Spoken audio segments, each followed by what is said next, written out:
I miss outside life. I miss social life. I miss hanging out with friends at Mama, McD, late night. I miss that time when the pandemic or COVID was not even here. And yeah, I think my social skills, if there's level to it, it's depleting to a point where if we happen to meet in real life again, I swear to God, I would be awkward. But at the same time, I can't just like message my friends, right? Or anyone, friends, colleagues, acquaintance, buddies, whoever. But at the same time, I have this problem where I do not know where do we go? Like, not where do we go, it's like, how close are we to begin with? Are you just an acquaintance or just someone that we just happen to pass by and then hi bye? Or although we know each other for so long already, but at the same time, are we that level of close already? Because I don't know. That is something that I've had problem ever since. Like, even if I have like friends or in a group chat with friends, I rarely type back, message. I just rarely respond because, like for instance, group chats from high school. I mean, the big ones I don't really respond, not because I don't really care sangat, because they always talk about futsal, so go ahead, I'm not really into futsal. But the ones that are like the English drama club, the ones that I was like in the friends that I have from high school or even uni, I have troubles with responding. I don't know, I feel like probably because I am actually bad with responding, but at the same time, I'm not sure. Even if the group chat is very active, I'm always the one who are like not really watching, just reading, like, this is memories. I'm like, I want to say something, but at the same time, I hesitated to a point where there will be like 50 messages spamming, and then that topic that I've been contemplating is like, it's long gone already, and I'm like, oh well. Hello there, you're listening to Zomali's Thoughts and Nuts podcast, where I talk about the things that interest me or bothers me, but most of the time it's just me talking about my opinions and thoughts as me in real life. I am awkward. Really am. If you meet, I always mention this, not really, if I were to say it in another way, me in front of camera doing podcasts and me in real life are two different personality, two different beings, and I think is what I think that we are two different beings, as if there is another Zoli, then the one that you're meeting up in real life is another Zol, and the one in front of camera and behind mic is the one that you are listening. Like two different entities, two different beings is what I think. And also, speaking of doing podcasts, it's not because I am having a creative block or something. As I start to record lesser hours, lesser minutes, less than 30 minutes, that thing has been bothering me ever since 2 weeks, I guess. It bothers me already, because one of the reasons why I love podcasts is because the idea of where a person or two are able to talk about something for long hours, even if it's just a solo podcast, people can actually just talk long hours without having to care. Rather than having to care, it's more like the liberty of speaking their thoughts out loud is there, and I want that. I want to do something like that, because I know in real life I pent up most of the time. But the fact that I prompted the question, should or can podcast be 5 minutes or lesser or shorter, something like that, I've been way too aware, like the duration of how long my podcast should be. Because I know, even if you listen to my previous episodes, me talking for hours is something that I can actually do, or I won't have problems, although I get tired along the way. But the idea of talking long hours is, to me, I enjoy, because it's something that I cannot have outside my room, away from camera, away from mic, without uploading. In real life, it's something that I cannot do. And the fact that I prompted that question, it made me even more aware, to a point where if my podcast or recording time exceeds 30 minutes, I'm like, it's either I re-record or I just not cut. Even before 30 minutes start to, like, okay, it's almost 30 minutes, I would be already aware. And why it bothers me is because not only that in real life I'm actually limiting myself, refraining myself from speaking out loud.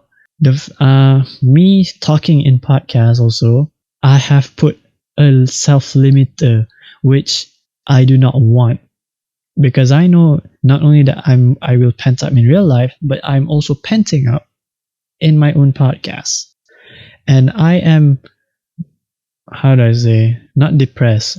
I'm bothered, but at the same time sad about it, because, oh Zol, you've shown refrain in real life, but the fact that you're showing refrain in your podcast also, meaning that you are in trouble, I guess, is what I think.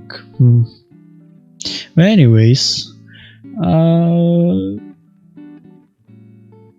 I was talking about missing friends, missing social life, hanging out, and I mentioned that I have problem knowing where I am in a friendship.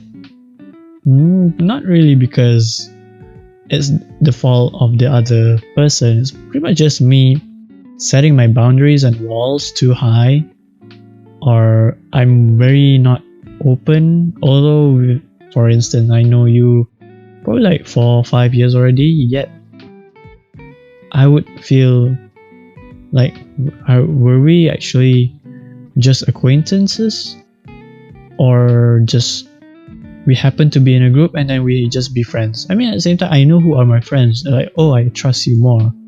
But even if I do trust a person A more than person B in terms of friendship or something, I would be like, I still have doubts. Like, can I talk about this with you? And I know that they're not free passport. Like, there's green light from the other person. Like, hey, if you want to talk about this, then just go ahead. I'm open with it because we're friends to begin with, and there's green light. At the same time, if this was like the road and I'm driving, there's a traffic light. If friendship is like driving and there's traffic light, even if it's green light, I would still hesitate to move. Like, is this okay? Am I allowed to move? That is how doubtful I am with people in religion. This is why I think that I need to actually go out and, like, talk with people, talk with friends, hang out more. But we're in the middle of pandemic. We're in COVID-19. We're in total lockdown. But at the same time, when you think about it, if you've gone grocery shopping, and it does not feel we are in a lockdown. Like, people are still going in and out normally. And aside from people who are buying food, because that is necessities, because you should. If you do not buy something, that hopefully you have a farm at your house. But if you don't have a farm at your house, then you should go buy groceries so that you do not starve to death at your own home. But when you when you like look outside, there's still traffic, there's still people, like non-essentials also just happen to be like outside normally without, this is, we're in the middle of lockdown. It feels like a lockdown because we're in our own home, but it does not feel like a lockdown at all. It doesn't seem as if we are in a lockdown. Yeah, that's what I think now. Like, and also I won't be surprised, or this is like not a prediction lah. It's more of I won't be surprised if the next Raya Idul Fitri will be doing it virtually again. That is something that I won't be surprised. But also, if that happens, it will anger me, because people will still be the same, as in like, oh, we're still in lockdown, but I want to go balik kampung. And that stubbornness in people is where I'll be more pissed off, because, oh, the numbers are still high, yet you still want to go home, balik kampung. When, even if it's like during Raya and you say you want to balik kampung, guess what? I'll say this once again. I hope I did say this. You do not enjoy the idea of Raya at kampung. You enjoy the idea of going on a trip balik kampung on the road. That's what you enjoy. And I don't deny lah, because we've been locked in our own house for too long, unless you're going out to buy food. But we've been inside our own house for too long that we want to be on the road. But at the same time, if you think that your reasoning is that, oh, because I want to balik kampung and enjoy the Raya at kampung, then you're just lying. Because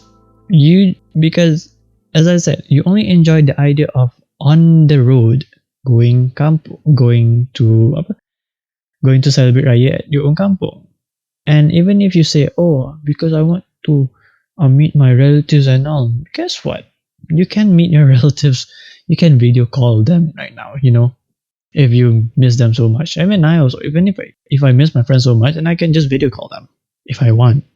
But at the same time, again, if we're talking about Raya again, okay, fine lah. The first day of Raya, salam, maaf zahir batin, kosong. But at the same time, the very next minute, you make something that irks or triggers the other person, then the idea of maaf zahir batin is just a hoax. Maaf zahir batin, kosong. Since we're kosong, I'm going to, strike a point before you strike first. That kind of thing. And after that salam maaf zahir batin, you'll be like, okay, let's go eat at the living room, open TV, enjoy hee haha, etc. blah blah blah. But the next thing that you know, the whole house is quiet, only the sound of the TV blaring, and everyone is on their own phone. Even if you're next to each other, you will still text. I mean, there are certain people are like that. Although if you have like the decency of thinking, being human, then you would put the phone down and, hey, wanna go out and jalan-jalan or something? And then if you're like that, then your reasoning of nak balik kampung is valid. But it's just, there are stubborn people who use the reason for their own benefit without even thinking. But yeah, I won't be surprised if the next Raya it will be doing virtually. But at the same time, if Raya is your only way to meet up, not really meet up, to call your relatives, why not take 5 minutes or 10 or 30 minutes lah in the evening after your work to call your relatives, to call your makcik pakcik if you miss them so much. I mean, weekends. I'm not asking weekdays. Weekends. Just do that. Then your rindu, your missing them will be gone in a few moments, because you've catched up during the weekends. And of course, the idea of listening to another person's difficulties and struggles is something a little bit hard nowadays because everyone is struggling on their own. Like they have their own struggles to begin with, but give and take. We have our own. We understand that everyone's struggling in the middle of pandemic right now, and we care about you. You care about me. Let's hear each other so that you can be a little bit okay compared to the previous hour or minute. At least the burden of like we are struggling is lifted. Yeah. And as I said, I'm very aware of the minutes going when I'm recording. I'm limiting myself, which I think I shouldn't, but at the same time I have no freaking idea. I feel I'm saddened about it because I've put a limit not only towards me in real life, but my only form of opening up in this podcast. But you know what? I guess it will go away. Who knows? So, before I end this podcast episode, my mom my mom prompted a question to the youth, to the ones who are the same age as me, 3 years younger, older, or university graduates. This is for you. Let me repeat that. If you are my age or 5 years older or younger in uni or a uni graduate, if you're listening to this, what's your take? What's your take about What's your take on employment, self-employed, and being the employer during this pandemic? What's your take? Whatever it is, if it's negative or positive, whether if it's hard or easy, the question box is open. So please do not hesitate to fill in or just drop your thoughts so that I can use it for the next episode. Because it's a very wide topic for a single person to talk about. Since we're talking about the whole world, there's a lot of stories to begin with. If you're talking about the ones like my side, then no one's gonna really understand. Like, oh, you have that problem, and then of course, people have their rights, not really rights. People want to say their share of struggle also. So this is why I prompt this question to everyone, my age or younger or older, or you're a uni graduate, wherever you are, and even if you're like 40 above or even a baby and you want to put your thoughts, then dipersilakan, because why? Thoughts is thoughts, and it is this, and you deserve to be open, not really reveal. Your thoughts is actually important. I don't know what I'm even saying, because the idea of panting up is not something that I would advise people to do. So do not hesitate to drop in your opinions. Yeah. And that is all from Zolimali's Thoughts and Nuts podcast. It has been Jigong Kaji Zolimali Deshita. Bye bye.